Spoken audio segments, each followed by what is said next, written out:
Welcome to ज्ञान classes SRKS। ज्ञान classes SRKS में आप लोगों का स्वागत है। आज हम लोग एक्सरसाइज 3.5 का क्वेश्चन नंबर 2 के जो दो क्वेश्चन हैं उसका सॉल्यूशन देखेंगे। 3.5 के बारे में हम लोग पिछले वीडियो में अच्छे तरीके से समझ चुके हैं, जान चुके हैं। थोड़ा सा उसको फिर से रिमाइंड कर लेते हैं। ठीक है, वज्र गुणनखंड विधि में ये हमारे दो एक रैखिक समीकरण युग्म है, जोड़ा है। ठीक है, और ये हमारा वज्र गुणनखंड विधि का फॉर्मूला है।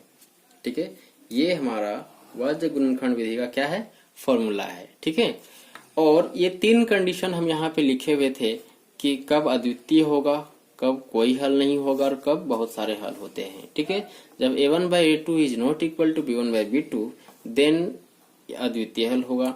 a1/a2 equals to b1/b2 is not equal to c1/c2 तब कोई हल नहीं होगा।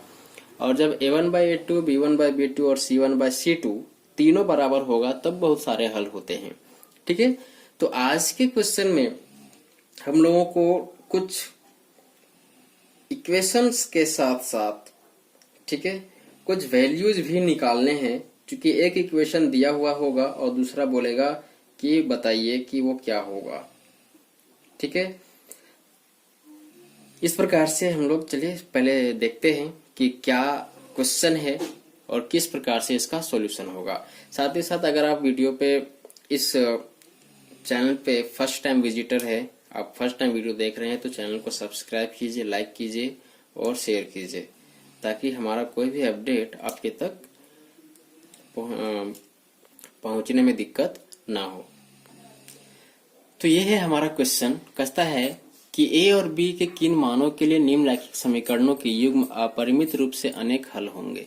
ये हमारा दो इक्वेशन दिया हुआ है। काम क्या करना है सो समझ लीजिए। पहले करना कुछ भी नहीं है, केवल जो पहले के क्वेश्चन में हम लोग बनाते आए हैं जिस प्रकार से, यहाँ भी पहले वैल्यू निकालेंगे। मतलब a1, a2, b1, b2 और c1, c2 का वैल्यू हम लोग लिखेंगे। ठीक है, तो चलिए इसका पहले सॉल्यूशन शुरू करते हैं। लिखेंगे, दिया है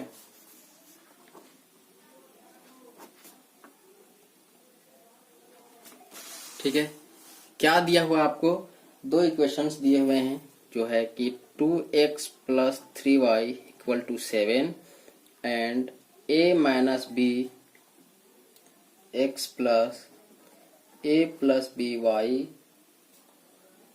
= 3a + b - 2। ठीक है, ये हमारा दिया हुआ है।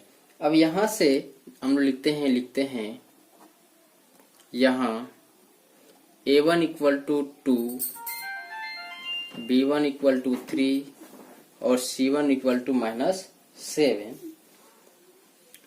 a2 = a - b। देखिए a2 क्या है, यहाँ पे इसका गुणांक होता है a2, तो ये a - b। b2 हो जाएगा a + b, ये इस y का गुणांक होता है। और c2 हो जाएगा हमारा -3a + b - 2। अब a1 a2 a1/a2 निकाल लेते हैं, b1/b2 निकाल लेते हैं, लिखते हैं। इसलिए a1/a2 = हो जाएगा 2/a - b, b1/b2 = हो जाएगा 3/a + b और c1/c2 = हो जाएगा 7/3a + b - 2। ठीक है, ये माइनस माइनस क्या हो जाएगा, दोनों कैंसिल हो जाएगा।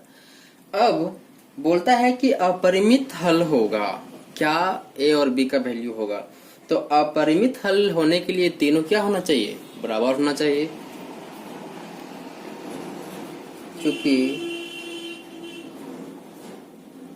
अपरिमित हल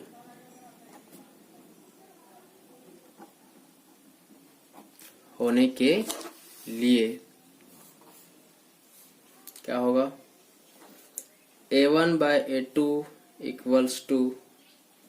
b1/b2 = c1/c2। ठीक है, तो ये कंडीशन सेटिस्फाई होना चाहिए हमारा। इसको मान लेते हैं equation number 1, equation number 2।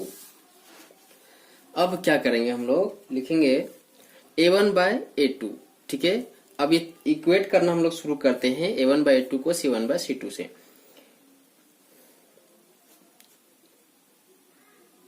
2 by a minus b equal to 7 by 3a plus b minus 2। ठीक है, क्रॉस मल्टीप्लाई करेंगे हम लोग, तो ये हो जाएगा हमारा 2 into 3a plus B minus 2 equals to 7a minus B. ये इसके साथ भी मल्टीप्लाई होगा, इसके साथ भी, और इसके तीनों के साथ मल्टीप्लाई होगा, और ये दोनों के साथ होगा। तो ये हो जाएगा 6a plus 2b minus 4 equal to 7a minus 7b। ये कहाँ से की बात को समझ रहे हैं ना, ये हम लोग किए हैं कि a1 bye a2 equal to c1 bye c2। ठीक है, अब यहां से एक इक्वेशन हम लोगों को मिलेगा। ठीक है, और वो क्या मिलेगा, a और a सबको इक्वेट कर लेते हैं, minus 7a plus 2b plus 7b equal to हो जाएगा आपका -4। ये हो जाएगा +4, चूंकि ये माइनस में सेकंड आएगा तो प्लस में आएगा। या देखिए a और a 6a माइनस 7 ये है, तो ये हो जाएगा -a प्लस 7 और 2b हो जाएगा 9b इक्वल्स टू 4।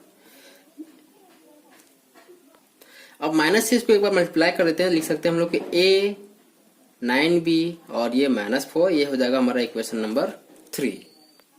ये हमने अब किया है a1 बाय a2 और b1 बाय b2 को बराबर किया है। ठीक है, तो आप चाहे तो इसको यहाँ पे लिख सकते हो, उसके बाद ये स्टेप कर सकते हो, और नहीं तो अगर बात आप समझ रहे हैं तो फिर डायरेक्ट कीजिए। ठीक है, अब फिर से इसको क्रॉस मल्टीप्लीकेशन करेंगे, तो ये हो जाएगा हमारा 2a plus B equal to 3a minus B. ये हो जाएगा 2a प्लस 2b और ये हो जाएगा 3a माइनस 3b। या 2a plus 2b minus 3a plus 3b equals to 0। या ये 2a और माइनस 3a हो जाएगा -a, और ये 2b और 3b हो जाएगा 5b इक्वल्स टू 0। या a minus 5b equals to 0, समीकरण नंबर 4। अब ये हमारे पास इक्वेशन निकल चुका है। अब 3 और 4 को सॉल्व करेंगे। ठीक है, लिखेंगे समीकरण 3 माइनस 4 करने पर। ठीक है, 3 माइनस 4 करने पर क्या बचेगा आपका, -4b इक्वल्स टू -4। ये कहां से आया, सो उस बात को समझिए। ठीक है, ये डायरेक्ट कहां से आया। एक था हमारा कि a minus 9b equals to -4, और दूसरा भी आया था हमारा a minus 5b equal to 0। अब ये घटाने पर है ना, तो ये हो जाएगा माइनस और ये हो जाएगा प्लस, ये कटेगा तो बचेगा -4b इक्वल टू -4। ठीक है, वही चीज यहाँ पे लिखा हुआ है, तो ये फिर कट जाएगा तो इक्वल टू हो जाएगा 1, b इक्वल्स टू 1। ठीक है, अब इस मान को समीकरण 4 में रखते हैं, या किसी भी समीकरण में रख सकते हैं, कोई समस्या नहीं है। समीकरण 1 या रखते हैं 4 में रखने पर। ठीक है, जब इसको समीकरण 4 में रखेंगे, किसको, b इक्वल टू 1 रखेंगे, इस b इक्वल टू 1 को हम इस समीकरण में रखने जा रहे हैं। तो ये हमारा है a माइनस 5b, b का वैल्यू है 1 इक्वल टू 0, या a माइनस 5 इक्वल टू 0, या a इक्वल टू हो जाएगा हमारा 5। चूंकि ये 5 यहाँ माइनस में है, सेकेंड साइड जाएगा तो प्लस में जाएगा। ठीक है, तो a और b का वैल्यू हमें मिल गया, लिखेंगे इसलिए a इक्वल टू 5 और b इक्वल टू 1 है जब समीकरण अनंत हल देती है। ठीक है, ये है हमारा solution. a equal to 5 and b equal to 1 है जब समीकरण अनंत हल देगा। ठीक है, अब आते हैं क्वेश्चन नंबर 2 पर।